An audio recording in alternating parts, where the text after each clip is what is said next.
Pues mire, esto empieza, no en el 68, de hecho empieza un año antes, porque, bueno, traía, en este caso, el Politécnico y la UNAM, digamos que en esa época siempre se estaban peleando, ya saben, es así como siempre se ha dado el tema de quién es mejor y quién es peor. Ay, muchas gracias por los regalitos. ¿Quién es el bueno y quién es el malo? Ninguno.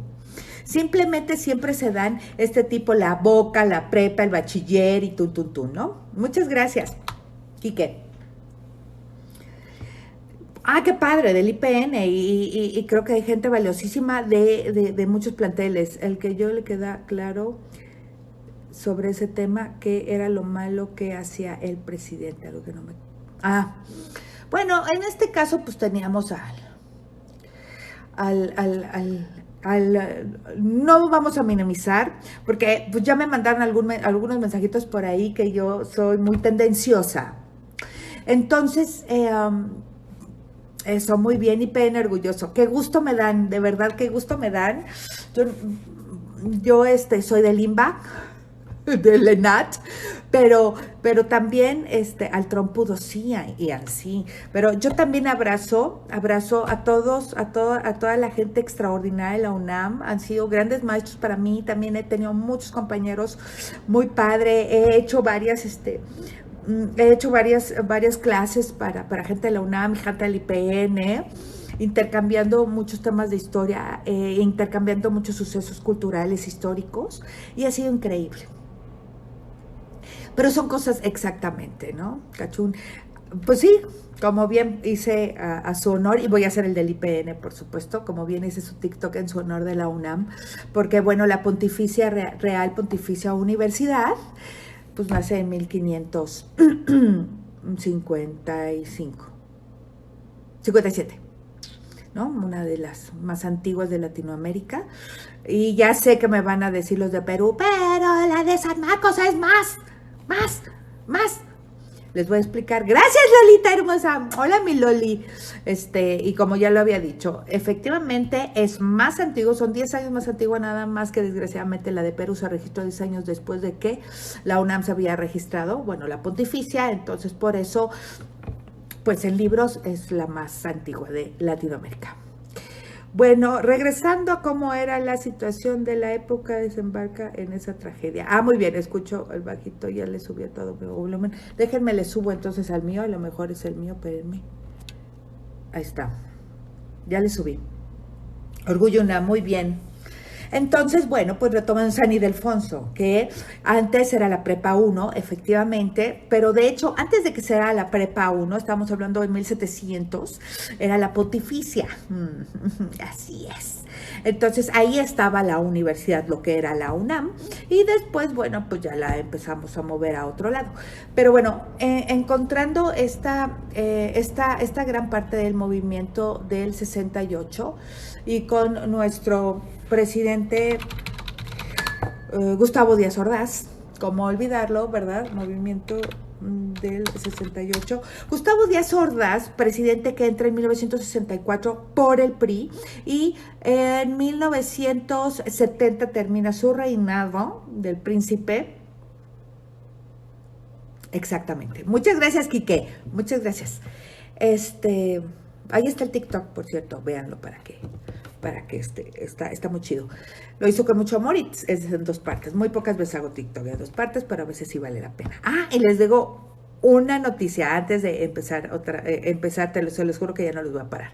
Pero antes de comenzar el 68, les digo que me contactó TikTok por fin. Me van a, ¿cómo se llama? Validar, algo así. Y me van a poner un TikTok de 3 minutos. Soy tan feliz, ya no voy a hacer segundas partes y ya no voy tanto corriendo, y ahora sí voy a poner mucha información muy padre y voy a poder hacer muchas cosas. Ay, estoy muy feliz. Sí, estoy muy contenta. Hello, maestra, hola. Salúdeme, hola, Atlas. Bueno, entonces continúo. Entonces el señor, muchas gracias. Gracias a ustedes. La verdad es que sin ustedes uno no existiría. Tan feliz que gracias a ustedes me han dado tanto apoyo, y pues la verdad es que mientras la gente siga aplaudiendo, yo sigo contando mis historias.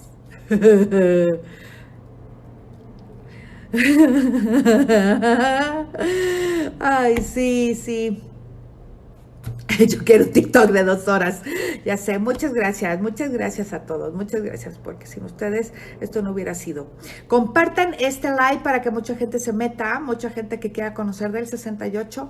Lo triste, y también hubo triunfos, y a eso vamos. Di Simón, Simón, está bueno ese, Di Simón.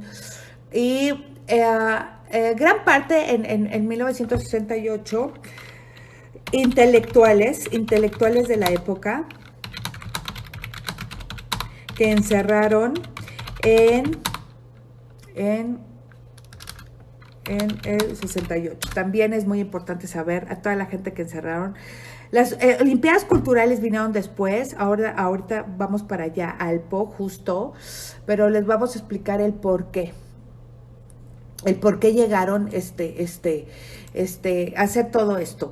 Esto empieza en el 67 y en donde se designa, en el 66 se designa que van a ser las Olimpiadas del 68 muy importantes en el mundo y van a ser en México. Era la primera vez que México tenía un evento de esta magnitud. Nunca había existido en ningún momento de la historia que México tuviera esta distinción. Había sido la primera. Primero, ¿cómo fue la semilla de la discordia? Muy bien, agüitas. La semilla de la discordia del 68 fue el sindicato. Había un sindicato como ahora para nuestros amigos que están entrando de otras partes del país, en Latinoamérica o cualquier parte del país. Es para que vayan entendiendo, aquí las escuelas tienen un sindicato. El sindicato yo le llamo que es la decadencia de cualquier sociedad. Continúo. El 68 es el tema de hoy. ¿Qué pasa? Que cuando, como un tipo CENTE, ¿no? El sindicato que llevaba a los maestros, que se encargaba de darle, digamos, las plazas, la definición, los estatutos a las escuelas, a IPN, UNAM, Boca, Prepa, a bachilleres, a todos los que estaban dentro de la educación en México. Este sindicato estaba, como todos los sindicatos, ¿no? Validado por el gobierno.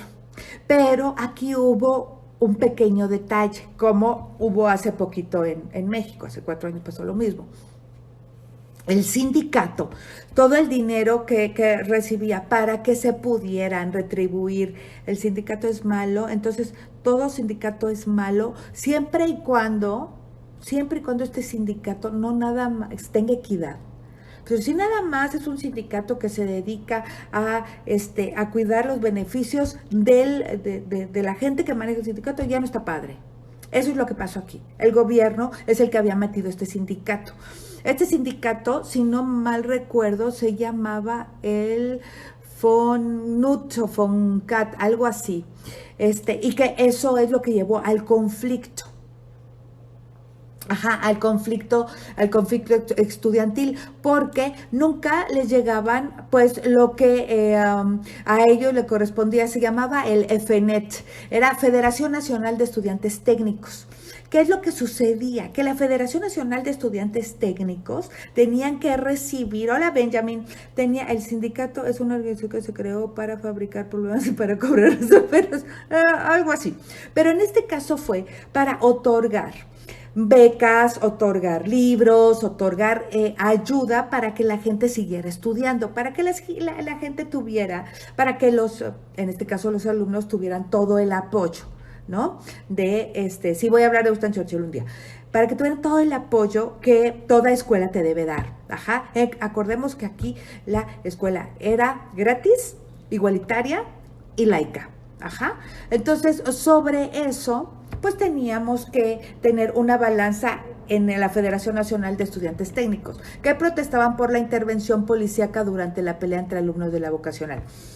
Cuando esta federación que manipulaba el dinero que otorgaba el gobierno, entre comillas, digo entre comillas porque este dinero nunca llegaba a los estudiantes. ¿Dónde hemos oído eso? ¿Alguien tiene otros datos? No, nunca llegaba, ¿no? No, pues teníamos las becas, pues ya se acabaron, ¿no? Se los quedaba nada más la gente que estaba coludida con el gobierno. Oye, pero es que eran, no sé, 3,000 becas, pues ya las dieron, ¿no? Entonces, todo esto era un jale y direte, ¿no? Jale y direte, ¿por qué? Bueno, porque la gente que realmente estudiaba, la gente que, entendamos que en el 68 mucha gente trabajaba y estudiaba por la situación del país. Bueno, creo que eso no ha cambiado, ¿no? Pero, sí, pero el PRI robó más. Sí, como sea, agüitas, PRI, PRD, como sea. Pero el gobierno, a final del día, el que estaba ahí, mis datos dicen otra cosa, pero señor presidente, pues sí, ¿no? Pero es cierto, eso es verdad. Quien está en el gobierno, a final del día, quien sea, ¿no? No dio lo que tenía que dar. Entonces, los estudiantes, ¿no? Como bien sabido está, la UNAM es Universidad Nacional Autónoma de México. Es decir, ¿en qué situación estaba el país? Pues mira, el país acababa de tener un presidente que venía pues sí, de una época en donde había represión. Entendamos que en 1964 había represión en Estados Unidos todavía porque estaban peleando, sí, por el color, ¿no? Todavía había esa represión, no habían superado el Ku Klux Klan, muchas cosas. Entonces teníamos nosotros ese reflejo. Luego, entendemos que en la Segunda Guerra Mundial ya se había nacionalizado el petróleo. Entonces, digamos que el gobierno estaba realmente muy duro, estaba muy, digamos que, con momentos muy cumbres para poder definir el futuro de México. Ajá. Entonces, con esta fuerza que tenía el gobierno en 1964, en ese entonces, había, pues obviamente, muchos cambios de decisiones.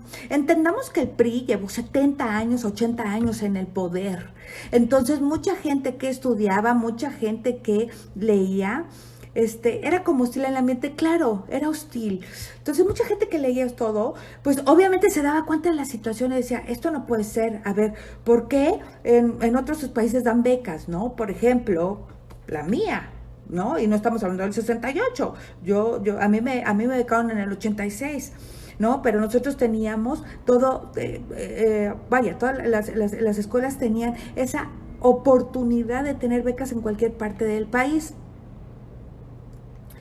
Exacto, la autonomía se refiere a sus decisiones y su manejo, es correcto, pero también se refiere a que no debe de intervenir el ejército. No puede entrar el ejército a la UNAM. Entonces, ¿qué es lo que hacen? Ellos empiezan a juntarse en gran parte de digamos que, acuerdo, y se junta con el IPN. Entonces, ellos empiezan a hablar de que, oye, pues mira, vamos a hablar con el gobierno y vamos a solicitarle ayuda por parte de nuestras becas. Queremos el ejército ni la policía. Exacto, el ejército ni la policía, claro. No dije policía, pero sí incluyendo, ¿no? Entonces, dentro de la preparatoria 1, 2 y 3 y la UNAM, esos eran los que más o menos estaban así como en manifestación, en protesta de los enfrentamientos ocurridos entre ganaderos y estudiantes que habían pasado en 1967, pero en chiquito, o sea, realmente no había sido así como, ¿no? Entonces, el ejército rodearon planteles escolares de la Preparatoria Nacional y de la IPN, en donde eso no se debía hacer. Sin embargo, el propio gobierno fue el que los fue cerrando. Lo único que querían los estudiantes era dialogar. Se los juro, ningún estudiante tenía pistola, ningún estudiante, bueno, ni petardos, ni estas dicen que bombas Molotov, jamás. El pliego petitorio, así es. Hicieron un pliego petitorio para decirle al gobierno qué es lo que querían, qué es lo que necesitaban para que Escuela Nacional de Ciencias Biológicas, para que ellos pudieran seguir estudiando. Querían aperturas en otros países, querían becas como otros países, querían sobre todo tener también tranquilidad porque había muchos porros. ¿Quiénes son los porros? Bueno, la gente que dice que va, o los fósiles, la gente que dice que va a estudiar, pero no estudia, ¿no? Y también habían muchos compadrazgos, ¿no? De eso que llegaba Alfredo, por ejemplo, ¿no? Ay, ¿cómo se llama este compadre? Ay, se me fue. Díaz Ordaz, Alfredo Díaz Ordaz, el hijo de Gustavo Díaz Ordaz, ¿no? Llegaba Alfredo Díaz Ordaz, entraba al primer semestre en la UNAM y al segundo semestre ya se había titulado. Es un ejemplo. Eso no puede ser. Y yo creo que a todos nos hubiera molestado horriblemente. Traigo mi 68. Habría sido divinamente si si todos hubieran sido gracias, todo hubiera sido para todos lo mismo, ¿no? Pero no fue así. Entonces también había gente que estaba en compadrazgo, ya estaban hartos, junto con pegado, ¿no? Entonces hicieron varias manifestaciones, ¿no? De reunirse.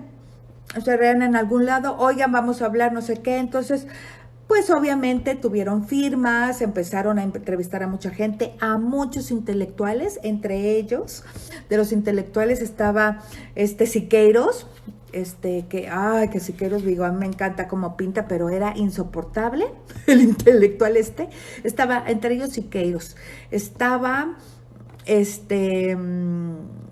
de los grupos de choque? ¿Sabes de los grupos de choque del gobierno pagaba las facultades y preparatorias y vacacionales? Sí, claro, ay, sigue existiendo, ¿no sabías? Sigue existiendo, claro que hay grupos de choque. Y claro que ahorita hay grupos de choque. Pero no estoy hablando de política, nada más que quede bien claro, estoy hablando del hecho histórico. Sí, es extraordinario nada más que es insoportable. Y no lo digo yo, lo decía mi papá que también lo conoció y decía, ay, ese Siqueiros está perdido, como dicen, perdida, ¿no? Así vuelto. Entonces rodearon las escuelas por represión y por la inconformidad del dinero que retenían. Exactamente. Rodearon las escuelas porque obviamente habían dos casos muy importantes, agüitas, y para todos los demás va igual. Estos dos puntos importantes era, yo tengo que tranquilizar el país. ¿Por qué? Porque no se tiene que manifestar nada de esto a nivel internacional. 2, porque tengo las Olimpiadas del 68 donde voy a ganar mucho dinero. Eso es lo que decía el presidente. Entonces, en ningún momento él podía pasar inadvertido y él no podía dialogar, no tenía tiempo como para dialogar con estos, porque sabía que desde el 60, que no tenía argumento, que tenía que decir que sí, por las Olimpiadas, exacto. Y aparte, entendamos que en esa época, claro que sí, Master, seguro esto, no lo sabía. Entendamos que en esa época no le podías decir a un presidente lo que tenía que hacer porque el ego era muy alto. Recuerden que el PRI dejó un ego muy arriba, hasta Colosio. Entonces, perdón por los grupos de choque, fueron para obligar al ejército. Muy bien, las visitas. What? Otra vez, ya vienen las visitas y no puedo estar desordenada. Exacto, agüitas, es más fácil el presidente de reprimir para, claro, y entendamos el egocentrismo era muy importante en esa época para cualquier presidente. No podía bajarse de manos de, ¿le diste la razón a los estudiantes? ¿En qué momento? ¿Por qué? Porque se les llama ego aquí en China. Entonces, en vez de negociar y decir, a ver, vamos a aceptarlo, ok, lo vamos a mandar a revisión y ya, ¿saben? No los recibió hasta que le dio 1968. Entonces, era ideal para los alumnos manifestarse porque dijeron, ya nos tienen que recibir. ¿Por qué? Porque van a empezar las Olimpiadas, o sea, nos tienen que recibir, ya no tiene de otra. Ellos pensaron objetivamente, ellos fueron positivos y objetivos, pero el presidente no. Entonces, ¿cuánto me perdí? Un chorro, Manuelito, escucha. Entonces, ahí les va. ¿Cuándo? Díaz Ordaz, porque no fue nadie más que ese güey. Y me cae muy mal. Y perdón por lo de güey, pero él fue el que manda. Los ojos del mundo están encima de nosotros, nuestro momento es de brillar. Ha llegado exactamente, porque tenían las Olimpiadas. Entendamos que en 1967 su presidente instituyó la tenencia. Esta tenencia, que es que tienes que pagar para todos nuestros amigos de los otros países de Latinoamérica y de cualquier otro país, hay un impuesto en México, y les va a parecer absurdo y se van a reír, hay un impuesto en México que se denomina tenencia. Sí. Esta surge porque quieren adquirir un impuesto para poder juntarlo y poder hacer las Olimpiadas y no tuviéramos un México austero, cuando éramos un México austero. Ojalá puedas hacer un TikTok sobre el tema para mandárselo. Sí, de hecho sale mañana el TikTok. Porque ayer saqué uno, ahora que es cada tercer día. Entonces, cuando meten este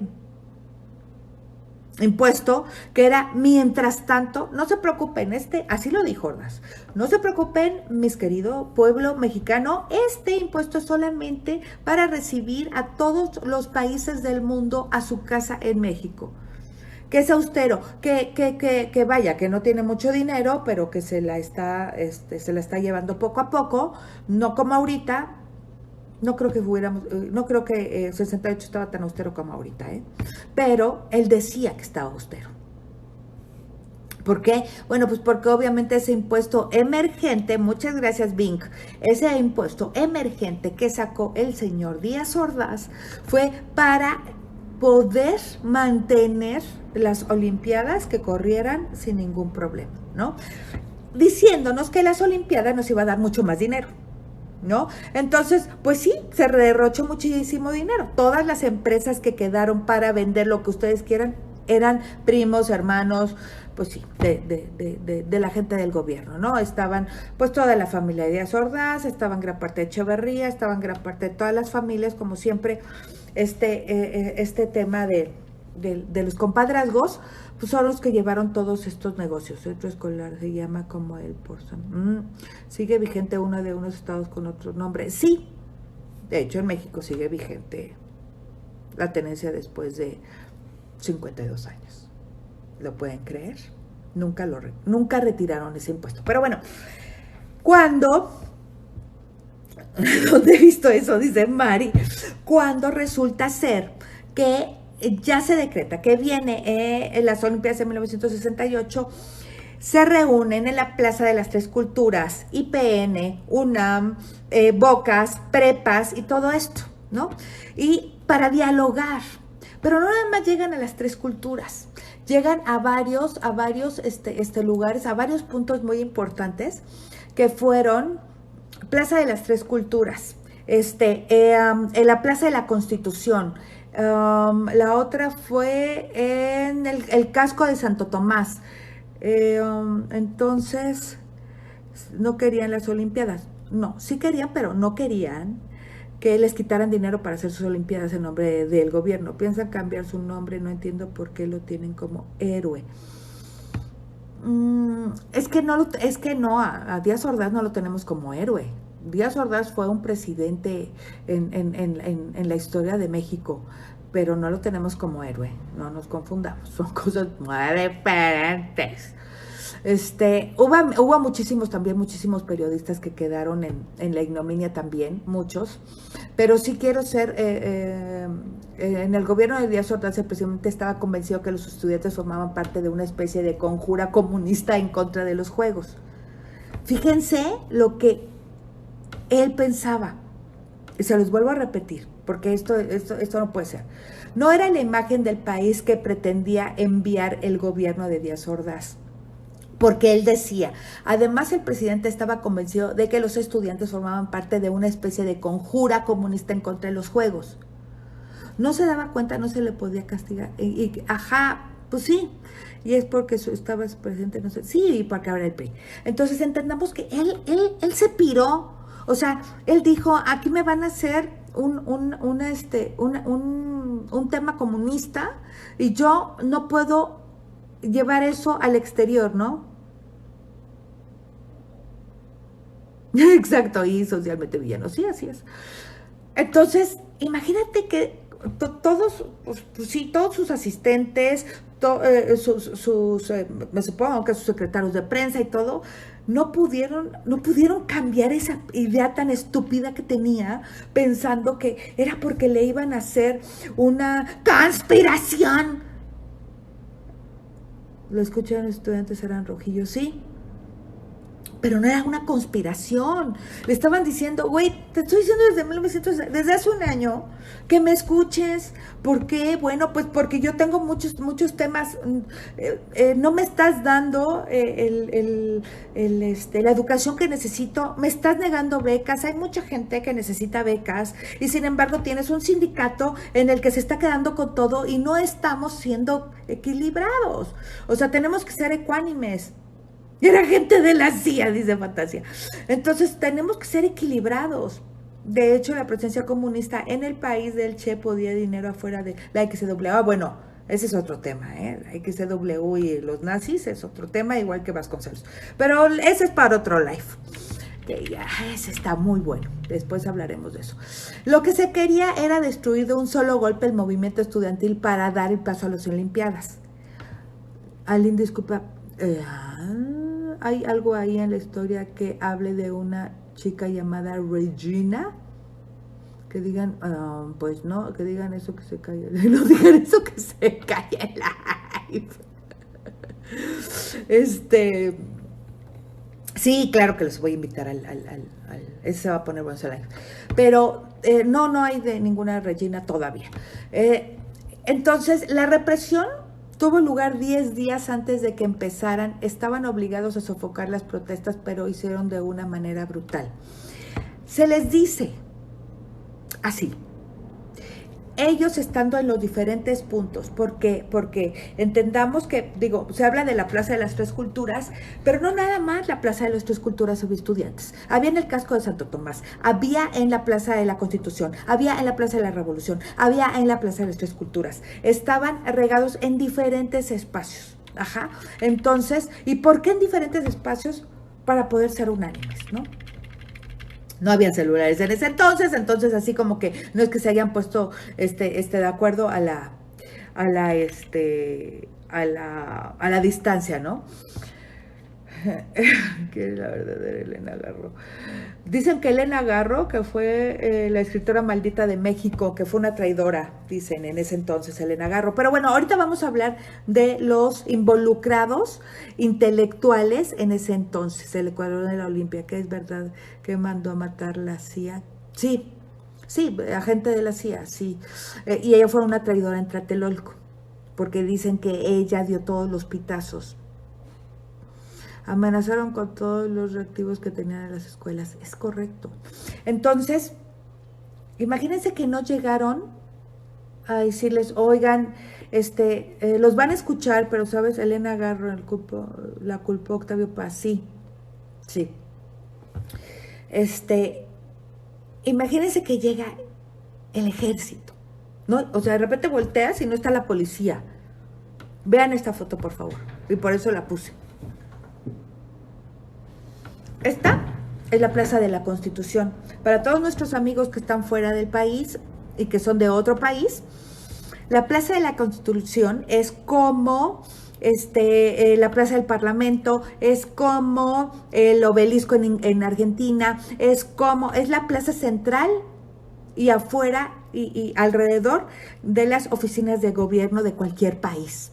O sea, es una plaza muy importante, donde se hizo una bandera y todo esto. Es como muy ceremonial, de alguna manera, pero también es un lugar de reunión en donde se llega ahí a conversar, a dialogar. Bueno, en la Plaza de la Constitución también estuvieron. Y aquí es la Plaza de la Constitución. Imagínense con tanques de guerra en la Plaza de la Constitución. Está el Palacio Nacional, es correcto. Entonces, llegan y les dicen, Tienen 5 minutos para desaparecer de aquí. Esta plaza no está hecha para manifestaciones. Está hecha para otra cosa. Así que tienen 5 minutos para agarrar sus cosas e irse. Con un altavoz arriba de un tanque. Eso, evidentemente, se lo dices, qué fuerte y muy difícil, claro, evidentemente se lo dices a estudiantes enojados que están en la etapa de la punzada, como diría mi abuela, en el momento en que no, pero es que nosotros vamos con todo. No les importó. De verdad, ellos subestimaron al horroroso gobierno. Subestimaron.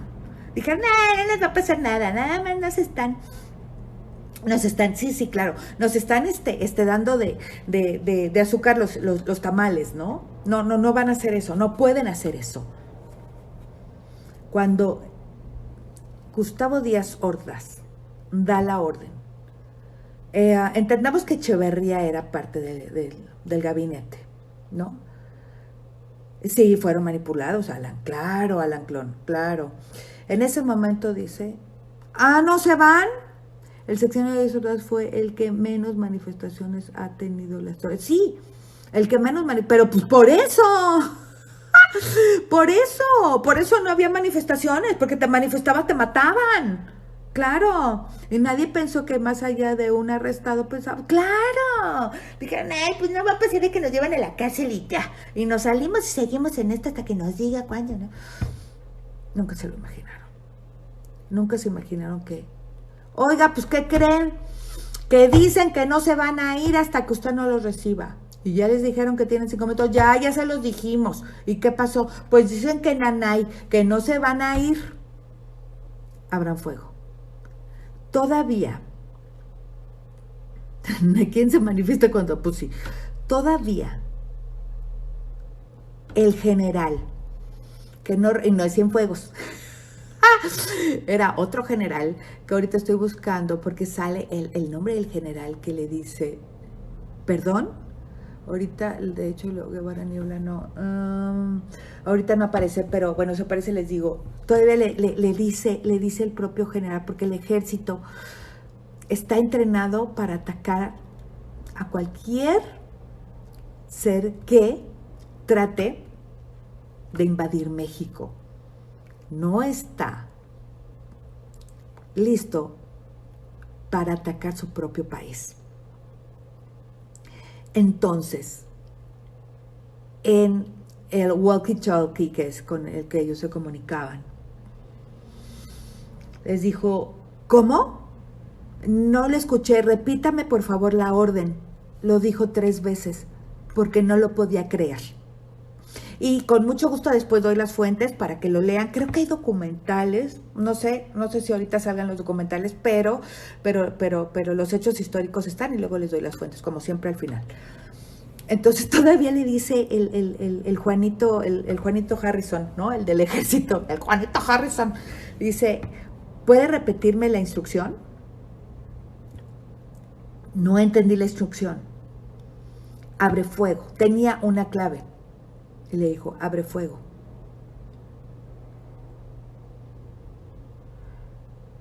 General Razo, no, era otro live en YouTube. Sí, lo voy a subir. Sí, tengo como 5 lives que tengo que editar. Según las historias, los historiadores que pudieron entrevistar a los del ejército, que son los que quedaron vivos, y gran parte de los estudiantes, dice, se escucha antes de que censura llegue al TikTok. Hay que escucharla así. No creo, porque esta es historia, no es política. Maestro fue soldado de su época y dice que cerró los ojos y accionó. Sí, no podían creer. El propio ejército, en plena Plaza de la Constitución, en Plaza de las Tres Culturas, en el casco, en donde estaban, con sus walkie-talkie, o sea, no podían creer que les habían dicho, abran fuego. Y cuando tú volteas y ves, puro chavito, 18, 19, 17, 16, 20, 21 años.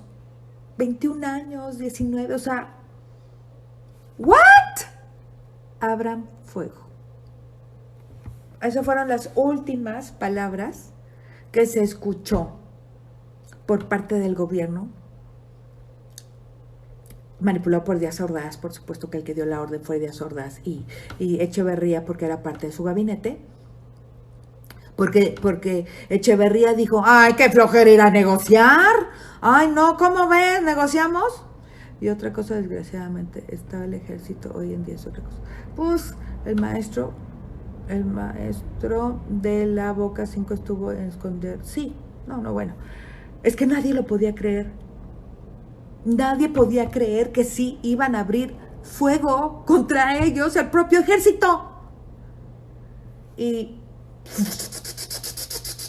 contra todos corrieron, o sea, cortaron cartucho así y pum, pum, o sea, fue impactante, fue impresionante, no les dio tiempo de nada, hubo bomba, hubo pues aquí están, los tanques militares, o sea, no les dio tiempo de correr porque de verdad nadie pensó que realmente iban a abrir fuego, acribillado ciertamente, Miki.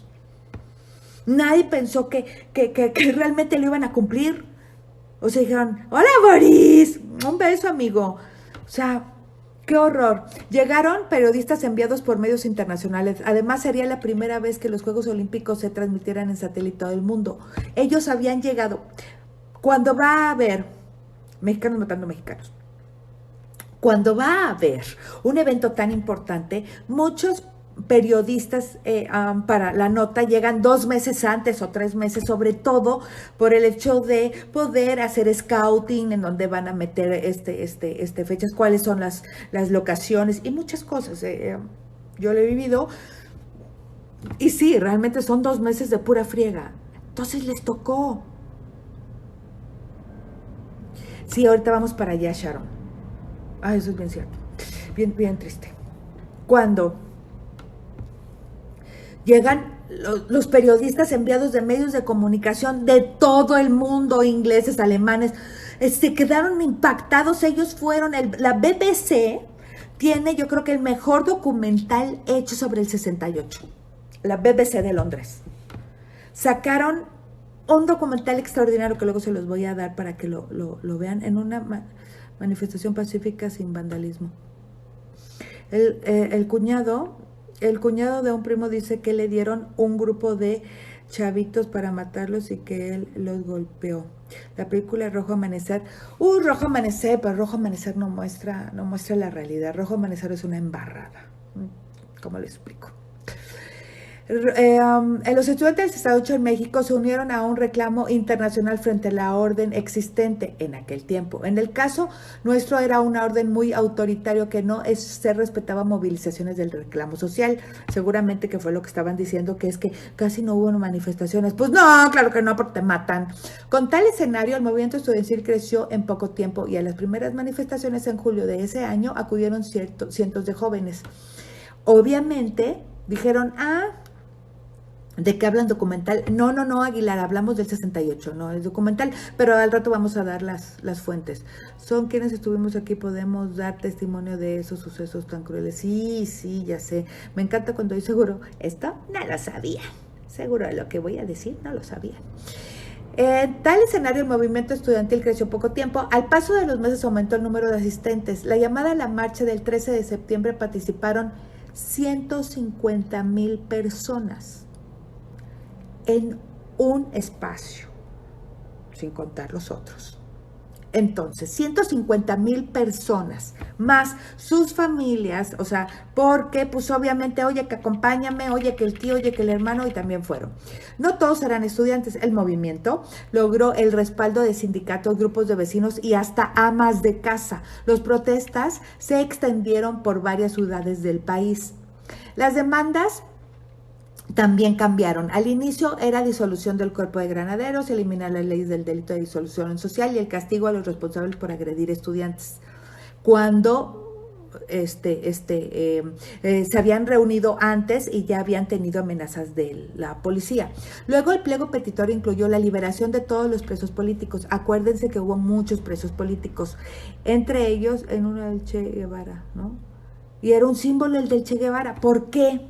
Ahí les va, gracias Agüitas. Este punto es muy importante el que dice Agüitas, porque en ese entonces había ganado el Che Guevara en Cuba. Había ganado. Era un, digamos que era el sensei en esa época. Entonces, que se había revolucionado en 1959, ¿no? Que había sacado la casta y que había ganado con éxito porque se levantó en armas, ¿no? Porque se levantó a hablar de la libertad y lo que tú quieras. Estos traían al Che Guevara como su medallita de Guadalupe. Hola, Oscar. Entonces, obviamente era su sensei, ¿no? O sea, dijo, nosotros vamos a tener éxito igual, exactamente, igual que el Che Guevara. Claro. Vea, Che Guevara va un día habla, sí, claro. ¿Se sabe algún número de personas? Sí, sí, te digo que la BBC lo sacó y ahorita vamos para allá. Bueno, entonces, hola Ricardo. Entonces, cuando ellos pensaban que su estandarte del Che Guevara iban a tener éxito y todo, eran muchas familias rodeadas. Uy, claro, es cuando no pasó así, ¿no? Todo empezó muy de mal en peor. Luego, el movimiento estudiantil para la represión tuvo lugar 10 días antes de las protestas. Y cuando logran hacer esta matanza de Tlatelolco, el poco conocido papel de la CIA, porque la CIA estuvo presente. Sí, Fidel Castro estuvo en México, sí, mucho tiempo, sí, era gran cuate del compadre Díaz Ordaz. Un poco conocido el papel de la CIA en el conflicto estudiantil de 1968. En el conflicto estudiantil estuvo la CIA. Y si yo les cuento todo el tema internacional que ha llegado a México, es impresionante. Recuerden que aquí no hablamos de política antes de que me digan, pero acá me dices, estoy hablando de los hechos históricos, ¿ok? Antes de que se pongan muy mal a defender lo indefendible. Bueno, ahí nos vamos con las reseñas de donde empieza el problemón cuando se meten, quiere ayudar a los estudiantes prófugos y la gente que quería ayudar, afortunadamente no nos dispararon estudiantes como ser. Ajá. Cuando están en esta unidad habitacional en Tlatelolco, sí es política, pero no quiero hablar de política, ¿ok? La historia sí es política, como también la parte del petróleo cuando se nacionalizó, también es un tema político, pero no hablo de política, ¿ok? No importa el que sea el PRI, el PAN, no sé qué, no importa. Esto es un hecho histórico y es un hecho histórico que no se puede olvidar. Hola, Uckerman, ¿cómo estás? No se puede olvidar y se tiene que tener presente, ¿ok? Entonces, si quieren hablar muy mal del presidente, pues qué bueno, pero esto es lo que hizo este señor, ¿ok? El edificio de Chihuahua que era. El edificio de Chihuahua pues estaba en Tlatelolco, estaba en Nuevo León, Chihuahua, y bueno. Cuando tenía la CIA en esto, ¿qué papel tenía la CIA? Conspiradores. Entonces estaban entre los estudiantes, conspiraban y le daban toda la información al gobierno. ¿Qué estás diciendo? ¿Contra quién están hablando? ¿A quién está metido? Entonces, ¿por qué? Porque entendamos que los nombres eran muy importantes. ¿Por qué? Si estaban hablando de algún nombre del gobierno, a esos los escondían. Pero si estaban hablando de gente que estaban en contra de ellos, eran presos políticos o los metían a la cárcel, como lo hicieron con hasta Siqueiros fue a dar allá, otro poeta, también intelectual, varios. Ahorita voy a hablar de esos. Libertad de preso, también ellos, la Federación Nacional de Estudiantes Técnicos, que contenía los siguientes puntos. Esto es lo que decía el petitorio. El helicóptero y la bengala, sí. No, sí, qué horror. Libertad de presos políticos, derogación de los artículos 145 y 545 del Código Penal Federal, en donde instituían el delito de disolución social y sirvieron de instrumento jurídico para la agresión sufrida por los estudiantes. Desaparición del cuerpo de granaderos, destitución de los jefes policíacos, indemnización a las familias de todos los muertos y heridos desde el inicio del conflicto, deslindamiento de responsabilidades en los funcionarios culpables de los hechos sangrientos. Esto no pasó. Esta masacre nunca culparon a nadie. Nunca metieron a gente que realmente mató, agredió. ¿Por qué se llama la Plaza de las Tres Culturas? Esa sí me la sabía, pero ahorita hablamos de eso.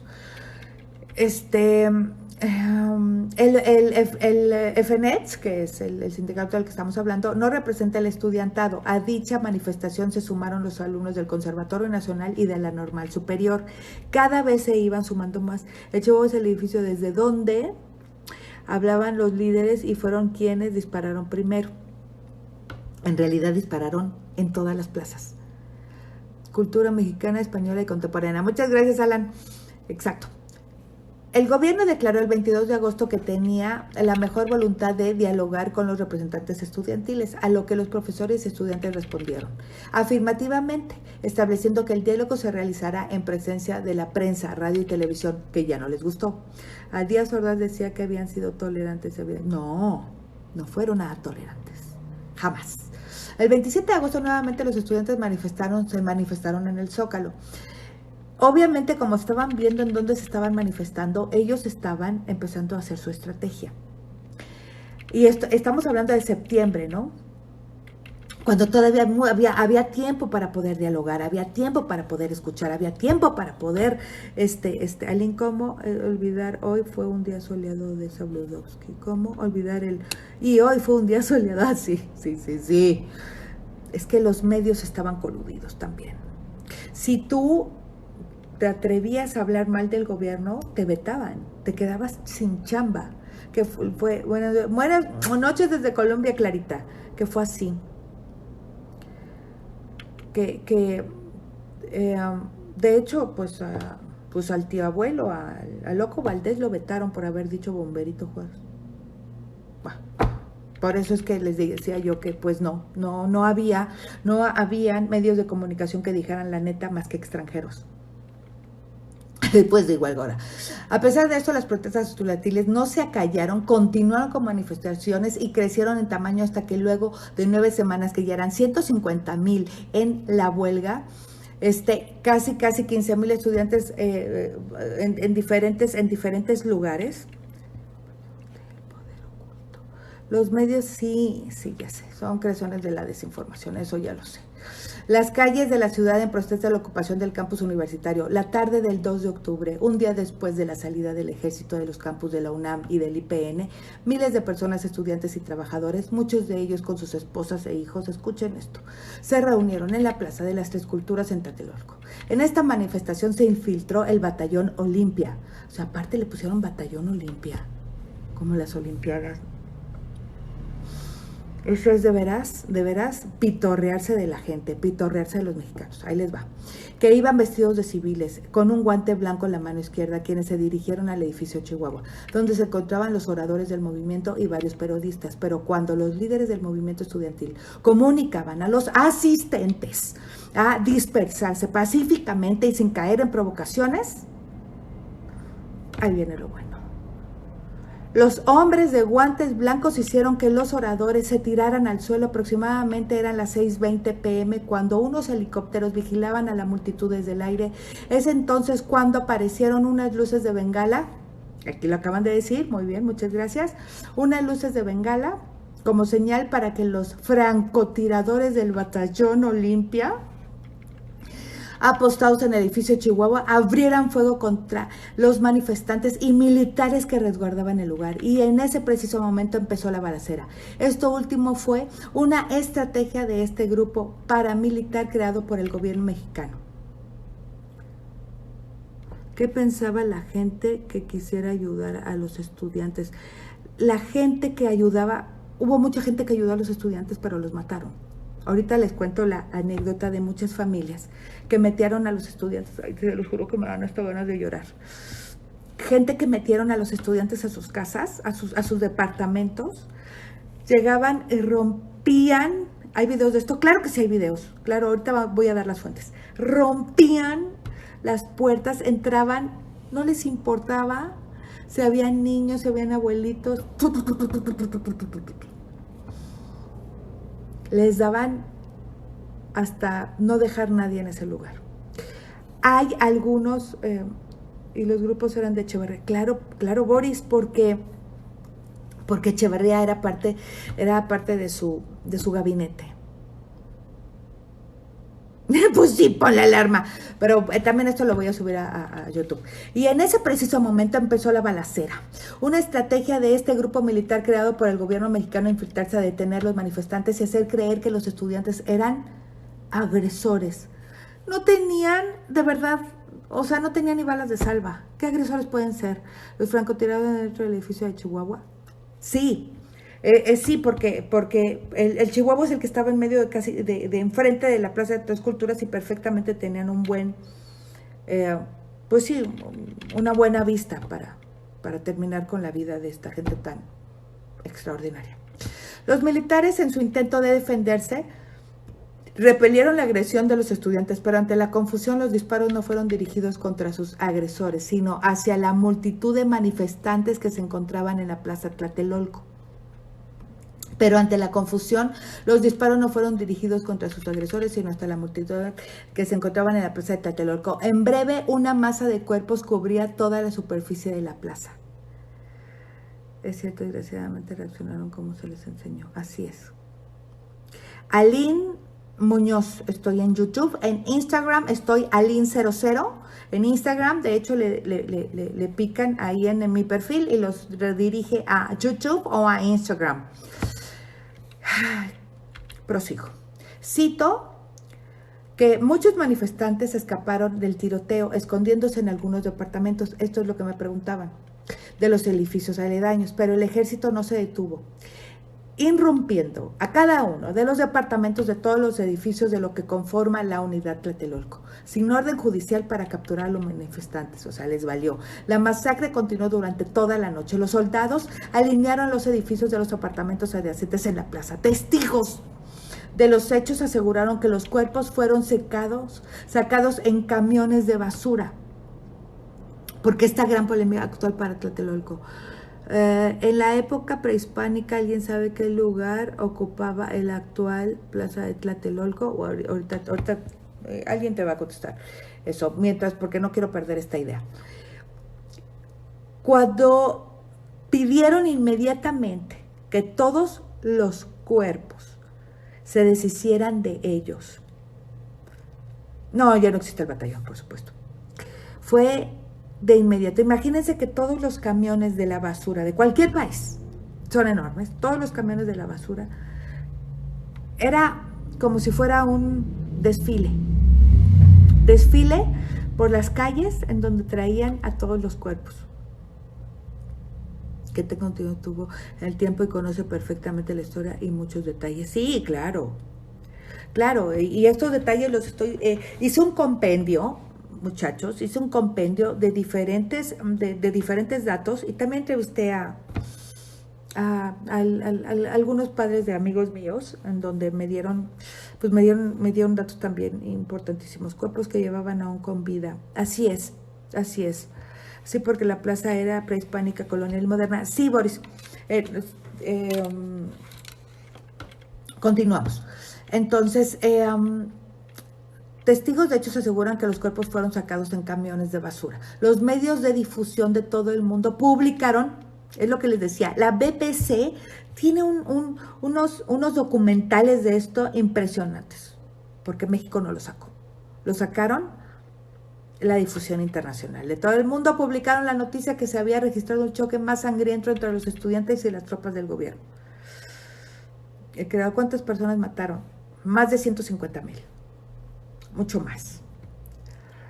Este suceso resume que lo provocó la matanza estudiantil el 2 de octubre de 1968. Fue la intolerancia del gobierno de Gustavo Díaz Ordaz ante las manifestaciones, que por lo general eran llevadas a cabo por los estudiantes que estaban inconformes por la forma del gobierno estaba rigiendo en México en esos años. También por la intolerancia hacia las peticiones en estos movimientos, tales como la democracia verdadera, mejores condiciones de vida, justicia, igualdad por todos, así como la libertad de expresión y, por supuesto, la ayuda de la educación. Entonces los cremaron, sí, pero vaya, muchas familias no supieron ni dónde quedaron. Lo que existe por debajo de la delegación construida sobre ella. Ajá, exacto, Alan. Los cuerpos los llevaron a los crematorios en Guadalajara, en muchos lados, Miguel, no nada más fue Guadalajara, fueron a muchos lados donde esto se callara. Callaron, gracias Eduardo, muchas gracias, callaron a muchos medios en México, a los medios de México los callaron, y los que estaban coludidos, por supuesto, con los medios, que estaban coludidos los medios internacionales con el gobierno. No se daban abasto con los cadáveres, no se daban. Fueron 150,000 cadáveres.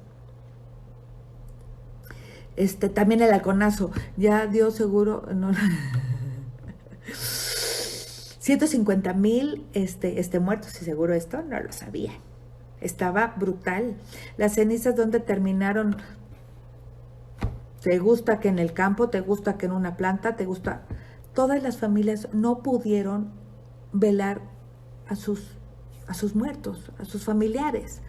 La Plaza de la Constitución, la Plaza de las Tres Culturas estaba rodeada de puras flores, fotos, madres que 2 años después seguían buscando a sus hijos. Sí, claro. ¿En dónde? ¿En dónde? San Perdis. ¿En dónde encontraron muchos cuerpos? Cuéntame. Hola, ¿de qué me perdí? ¡Uy, Eric! Harto, ¿por qué fue orden internacional? Por eso no fue lesa humanidad. ¿Por qué fue orden internacional? Por eso no fue lesa humanidad. No fue orden internacional. Fue medios internacionales que fueron los que dijeron la verdad al mundo. Mientras que México pasó todo lo contrario. En México estuvieron callados, en México no podían decir, o sea, fue, como bien dijeron, fue un lindo día hoy en la Ciudad de México. Fueron muchos más, la UNAM y el Poli daban cobija a muchísimos. Sí, claro. Sí. Fue la noche más oscura en México.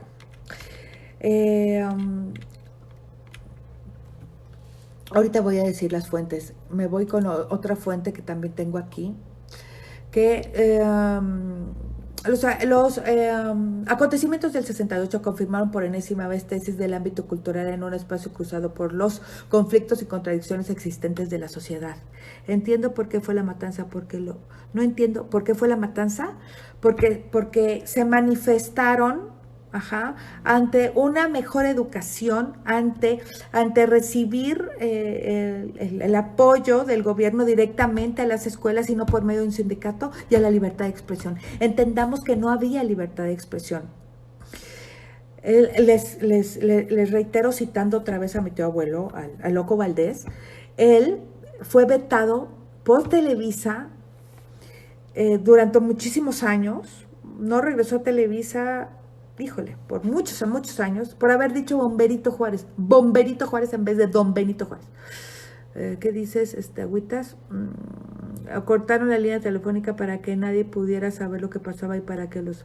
porque también recordaremos que aquí en México, para todos nuestros amigos de otros países del mundo, aquí en México el teléfono estaba al principio manipulado por unas operadoras, es decir, había centrales telefónicas en México en donde cuando tú hablabas, pues si yo le quiero marcar a la Agüitas, ¿no? Yo tenía que marcar a una central y de la central me comunicaban con el Agüitas. Yo no podía marcar directamente el teléfono porque no había manera de cómo, todavía ese sistema no se implementaba. Tener un teléfono con un número directo, todo era por medio de un sistema de control operativo.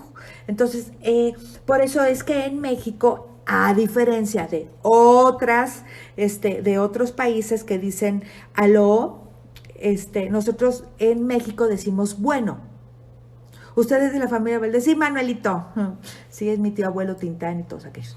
Entonces, cuando aquí hablas a México, nosotros te contestamos y decimos bueno.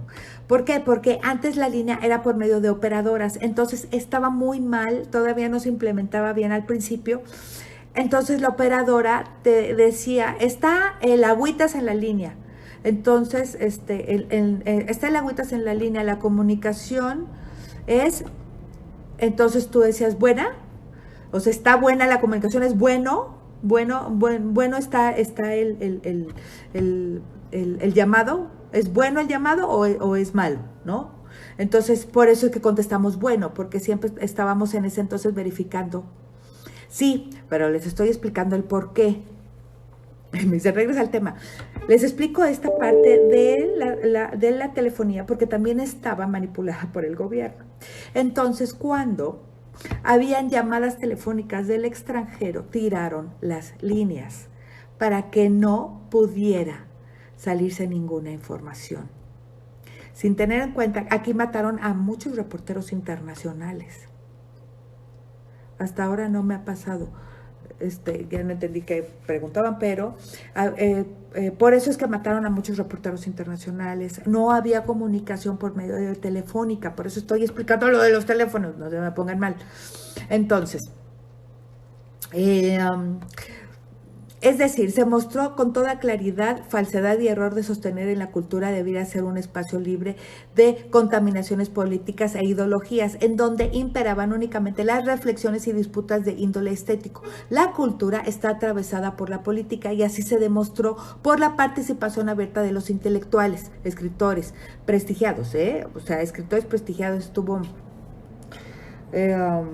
Octavio Paz. A Octavio Paz también le tocó en ambas trincheras. El movimiento estudiantil iniciado en verano no fue la excepción de acontecimientos que obligaron a intelectuales a tomar partido, ya fuera participando abiertamente en la discusión a favor de uno o del otro o absteniéndose a hacerlo, porque si no, los mataban así, les mandaban cartas en donde yo que tú calladito me veo más bonito, como forma de expresar su apoyo a la postura gubernamental. Frente al movimiento estudiantil, la intelectualidad que decidió tomar partido activamente desde sus tribunas. Entendamos que a muchos de los intelectuales, incluyendo al señor Siqueiros, fueron a dar al Lecumberri, que era la máxima cárcel de seguridad que tenía México. Para todos nuestros amigos de otros países es como Alcatraz, así, de feíta. Y cuando todo pasó, que dijeron los países porque nadie vino a ayudar y que hacía la ONU, es que no hubo una ¿cómo te lo explico? El gobierno no permitió que existiera una fuga internacional de información, agüitas. Entonces, si mientras el gobierno de México no pidiera ayuda, no se podía intervenir, ¿sí me explicó? Ningún país puede, bueno, ahora sí, pero antes no, ningún país podía intervenirse, mientras tanto no se pidiera ayuda. Poniatowska, o como se escriba. ¿Qué opinas sobre Elena? Ah, pues también Elena estuvo ahí. Elena también la agarraron ahora hasta cuando empezó a destapar todo esto. Uy, pues yo creo que fácil hace 20 años. Hace 20 años empezaron a sacar todas las, pues toda la documentación, todos los documentales. Poniatowska, muchas gracias, Alan. Poniatowska, y seguro esta ya la sabían, que así se escribía.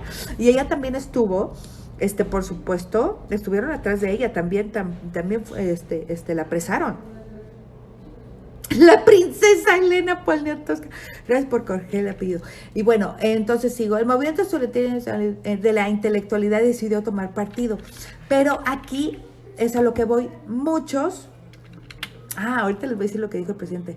Siempre se mete para darles libertad. Sí, pero en este caso, acuérdate que Estados Unidos, de alguna manera, estaba coludido con el gobierno de México porque pues tenían ahí varios tratos. Entendamos que acababan de matar a John F. Kennedy. en el 62, esto pasó en el 68. Entonces, pues en lo que estaban arreglando sus problemas los gringuitos, pues acá no se metieron. Escribió de oídas. Yo a esta señora Poniatowska no le creo mucho, escribió de oídas. Pues en gran parte, pero también estaba manipulada. La tigresa amante habrá hecho el culpa de Echeverría diciendo que ella estaba con él ese día. Pues mira, el presidente leyó el papel que le entregaron los estudiantes, lo rompió en 4 pedazos, aquí dice esta fuente, el secretario lo rompió en 4 pedazos hacia el secretario que se lo entregó, que fue Echeverría, y alzó la voz y dijo, se ha tardado usted más de la cuenta, que es Echeverría. Elena Garro también estuvo, que era Echeverría. Se ha tardado más de la cuenta y ya debería saberlo. A mí ningún hijo, perdón que se los diga, pero así lo dijo el señor Díaz Ordaz, ningún hijo de la chingada me renuncia. ¿De qué forro le salió? Váyase a cumplir un poco mejor su cometido. Por su parte, Martín Luz Guzmán, el prestigiado autor de Sombra del Caudillo y el Águila y el Serpiente, desde el cargo responsable de la Comisión Nacional de los Libros de Texto, fue tan solo un mudo testigo de los acontecimientos de aquellos meses. Mudo testigo. Y hay de ti si hables, ¿eh? Hay de ti que se sepa algo, porque al único que se lo voy a decir es a ti. Entonces, si hay esas palabras es que fuiste tú. Así es como se llevaba el gobierno antes. Pues ya tiene 90 tantos, como no se le va a ir la onda. El robo a Luis González de Alba, todo el material, y escribió su libro del 68. No lo dudo, culpa el 50% y el 50%. Muy bien, Edith, sí. Sí, está bien. Pero nunca vas a estar a favor de alguien que decide mejor matar a alguien en vez de dialogar. Eso no es un 50-50, ¿eh? Nada más que quede claro. Permítanme, un segundo. ¿Sí me permiten porque estoy en un live? Gracias. Perdón, es que prendieron la licuadora, de veras estos. En fin, te felicito por tocar este tema tan polémico, excelente, facilidad de palabra, ameno y muy agradable. Ay, muchas gracias, pero sí me gusta de decir la historia como es. Yo quiero licuado, dice Alan. Sí, ya sé, perdonen muchachos, perdonen, pero a esto sí se les va la onda. ¿Qué opinas de que hoy el día 2 de octubre parece bien o mal? ¿Qué harías tú? ¿Qué harías tú actualmente? ¿Qué opinas de lo que hoy en día es el 2 de octubre? Pues, yo quiero un licuado, dice Boris también. No los regañes, salsa de los huevos de mañana. Es que se pasan. Y luego se me apagó la luz con el licuado. Ahí estoy. El licuado de Chocomil por acá. Yo, dice, ya sé, hablar de alguna guerra sobre la matanza del 68. Sí voy a hablar de alguna. La maestra enojona, sí, no es que sea enojona, sino si ya saben que estoy en mi life y deben ser intocables los niños, sí. Pues mira, yo no estoy de acuerdo en que esto se calle. Yo creo que tiene que venir en la historia, en los libros de educación pública, como debe ser. ¿Por qué? Porque cuando más conoces, más aprendes. La historia se hizo para no repetirse, ¿sabes? Y si tú tienes el futuro de el futuro que son los niños, y tú le cuentas cómo estuvo y por qué fue, saben que no lo van a volver a hacer, saben que no se va a repetir, que hay otras maneras de dialogar, saben que la verdad siempre sale a flote, sí, pero hay que saberlos decir. Y ahora que pues el 2 de octubre no se olvida, y sí se repite, claro. Y si tú pones el 2 de octubre no se olvida y realmente haces los 43, por ejemplo, ¿no? Haces un tema luctuoso, de veras de corazón, porque yo conozco a muchas, sí está manipulada, querida, pero yo conozco a muchas familias que perdieron ahí a gran parte de su familia. Quien no conoce la historia está expuesto a repetirla. Entonces, esto se tiene que saber. Esta es historia. Es historia. Yo soy historiadora y se los juro que cada vez que yo vuelvo a leer, porque yo no me canso de leer las historias, porque de repente sale un documental extra, de repente sale esto extra, y de repente, oiga, pues que ya descubrieron esto, me encanta, y lo vuelvo a vivir. así como yo se los explico, con esta armonía, con esta felicidad de compartir esta tertulia, ustedes me dan información, compartimos información y la podemos extender. Cuando salen otros datos, pues a mí me encanta leerlos, ¿no? Y decir, mira, entonces era porque entonces, y es cuando, este, tejes muchas otras y armas todo tu rompecabezas. Yo soy una mujer que desde chavita tuve, no sé si sea don o que sea, pero yo toda la historia me la aprendo por fechas. Es decir, tú me dices una fecha y yo te digo qué pasó en esa fecha. Así soy. Tienen un nombre estas personas que se aprenden todas los sucesos por fechas, así como personas que tienen memoria idélica, otros que tienen memoria fotográfica. Bueno, pues yo me lo aprendo por fechas. Entonces, en gran parte de todo esto, a mí pues sí sí, Moni, normalmente no dejo aprender, siempre leo y leo y leo y siempre encuentro cosas extraordinarias y cosas en donde a mí me reafirman muchas cosas. Sí es genocida, sí muchas veces fue Echeverría un genocida, sí lo señalaron mucho, pero en realidad fue, a mí me digan, ahora sí como dice Felipe Calderón, haya sido como haya sido, pero la mano que mece la cuna fue Díaz Ordaz. Y nadie me lo va a quitar. ¿Por qué? Porque hay muchas fuentes, porque él fue el que lo dijo y se los acabo de leer. Se los acabo de leer de sus propias palabras. El presidente dijo antes de decir prendan fuego, le dijo, se ha tardado usted más de la cuenta y debería saberlo. A mí ningún hijo de la chingada me viene a amenazar. Perdón. Pero a veces los culpables vienen en manada, no nada más es uno. Y entendamos que estas tropas, pues aquí había venido muchísima gente de muchísimas partes del mundo. No fue PN, fue Felipe Calderón. Haya sido como haya sido. Y si quieren apuntar las fuentes, muchachos, se las voy a dar para que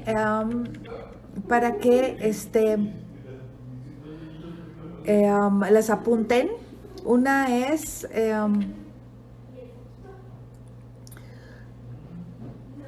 hablamos de la maternal entrevista de Porfirio Díaz, dijo que no se arrepiente de lo que hizo. Vuélvelo ahorita a preguntar en el infierno, a ver si no se arrepiente de lo que hizo. En las Olimpiadas, claro que se enteraron. Por supuesto, acuérdate que las Olimpiadas pues eran internacionales, entonces llegaron todos los medios de comunicación. Te digo que todo el mundo se enteró gracias a los medios de comunicación internacionales, la BBC de Londres, el New York Times. El New York Times tiene, pues sí, ya va a cumplir más de un siglo, siendo el periódico más veraz internacionalmente hablando. Entonces, por supuesto, aparte que olía sangre, por supuesto que habían llevado fotos, habían llevado muchísima información. El New York Times también fue uno de los periódicos que sacó la verdad. Y de ahí es donde se cambia la edad para ser mayor. ¿Es de ahí de donde se cambia la edad para ser mayor de edad? ¿Quién se cambió la edad para ser mayor? No entendí.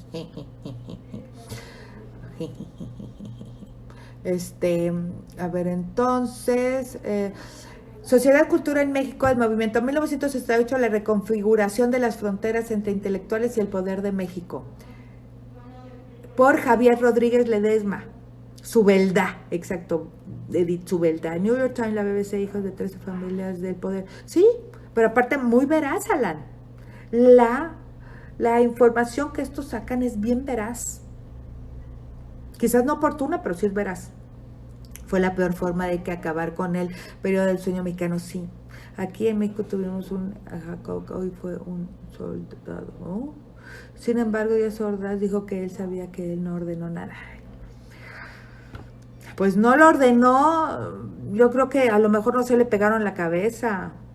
¿Puedes repetir? Claro, repito la fuente, una de las fuentes. Voy a repetir, voy a decir varias. Una de las fuentes es la reconfiguración de las fronteras entre intelectuales y el poder de México. En inglés, The Reconfiguration of Frontiers Between Intellectuals and Power en México. Y esta es por Javier Rodríguez Ledesma. Nunca lo castigaron, ¿verdad? No. Acuérdate que todos tienen... todos están aforados.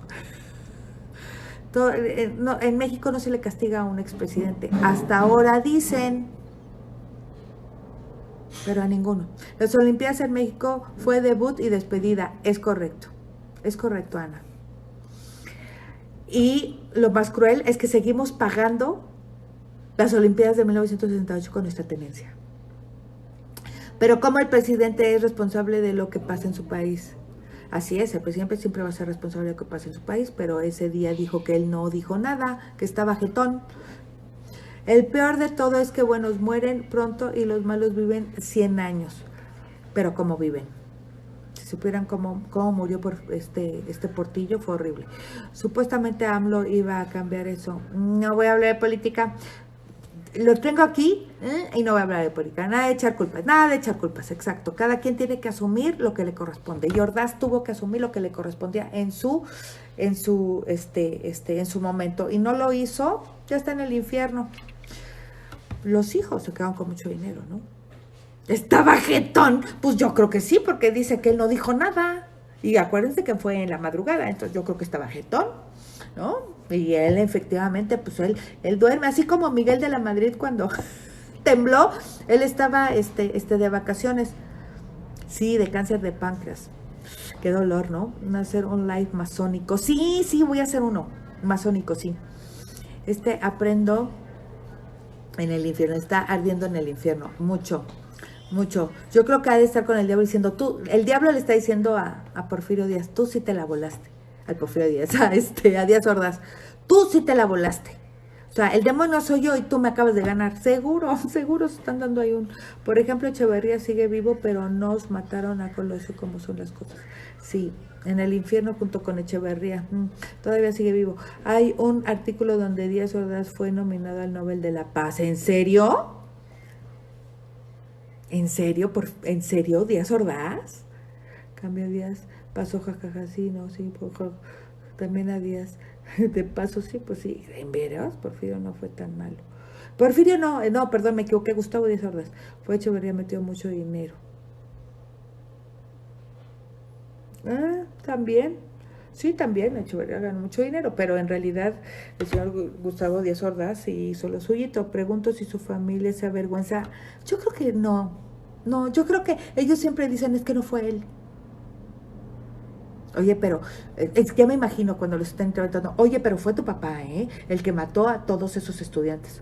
No fue él, fíjate. Entonces, pero era el presidente tu papá. Sí, pero él no mandó. Oye, pero se supone que el presidente es el que da estas órdenes al ejército, no lo da tu gabinete. Tú se lo das a tu gabinete y tu gabinete a su vez, pues les dice, sí, pero él no fue. Ya me imagino yo hacia la familia Ordaz, diciendo así no fue. Digo, con todo respeto, pero pues te disculpas, ¿no? Te disculpas por lo que hizo pues uno de tus familiares, ¿no? Chespirito mencionó algo sobre el 68, digo, porque era sobrino de Díaz Ordaz. No, van a decir sí, pero el PRI robó más. Pues es que eran priistas, también por ahí. Mi abuelo vivía en Colmar y decía que se escuchaban los balazos. No, se escuchaban los gritos por todo México. El presidente es comandante supremo del ejército, exacto, de las fuerzas, exacto, o sea, no puede ser de que, no, pues yo estaba jetón, no. ¿Por qué el ejército no desobedeció la orden? Porque tienen un decreto, porque ellos juran defender a México con su sangre y su cuerpo y su alma. Y si su jefe o su dictador o su presidente se lo piden, ellos se vuelan la cabeza. Hay un juramento en el ejército, claro. Sí, no nada más es, pues voy a ser soldadito y ya. No, hay un juramento en el ejército. Mi abuela y ellos tuvieron que hacerse pasar por muertos para luego, sí, se metían abajo de los, sí, se metían abajo de los carros y hacían explotar los carros. Siendo el presidente la mayor autoridad de las Fuerzas Armadas, resulta que nunca ordenó nada. ¿Verdad, Abcor?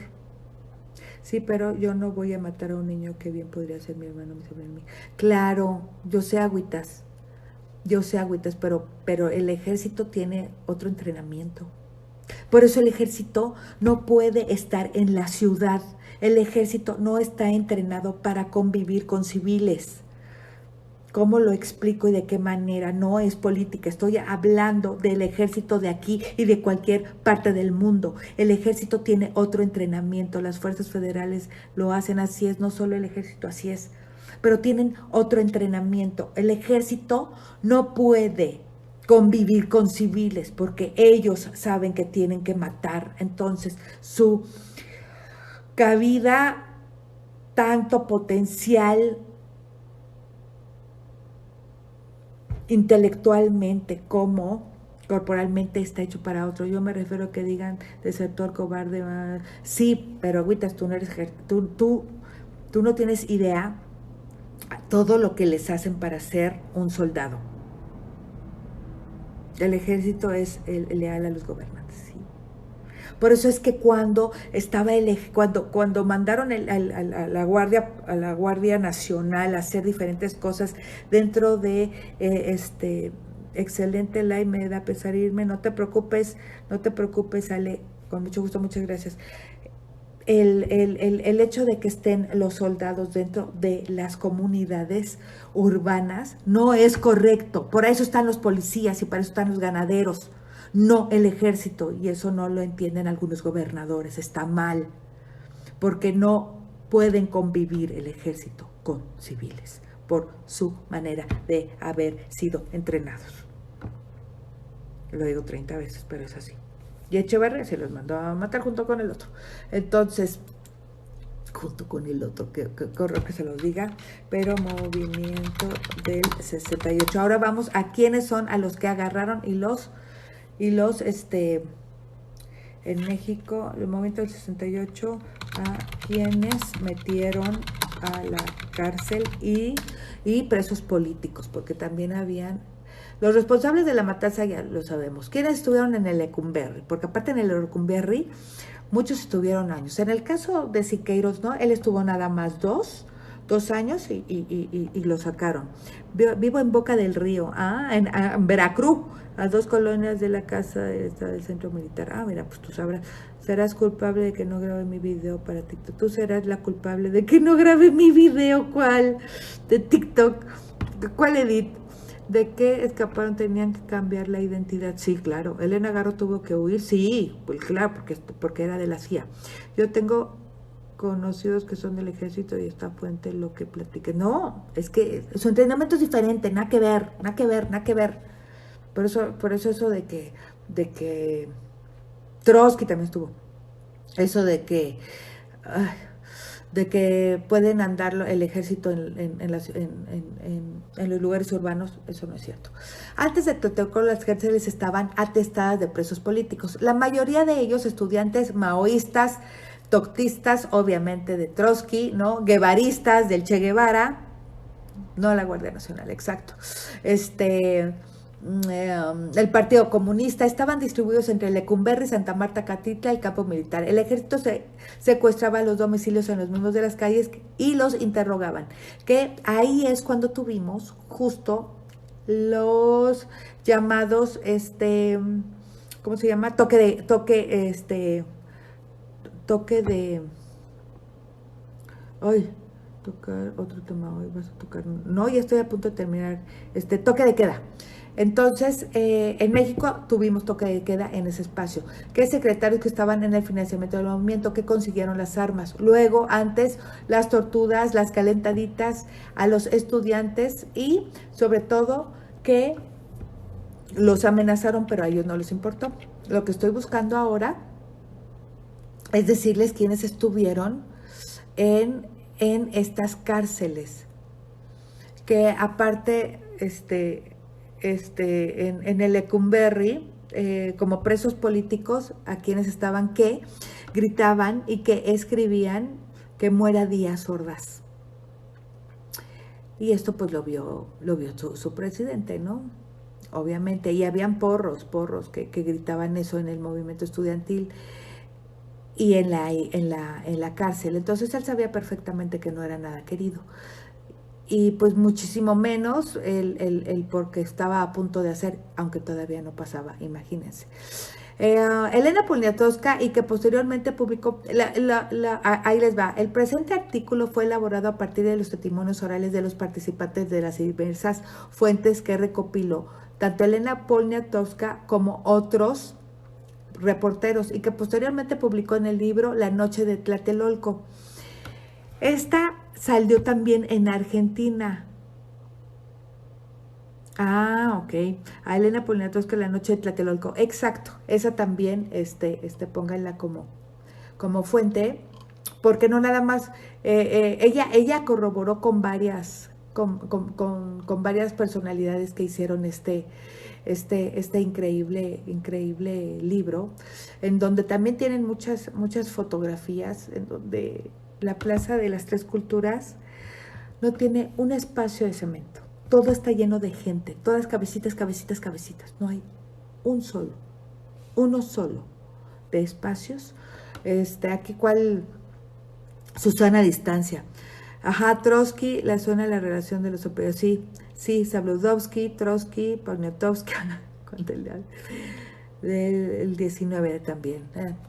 Ese yo lo pipí. Yo estuve ahí. Ahí sí yo les puedo contar todas mis vivencias en el 85 del 19 de septiembre.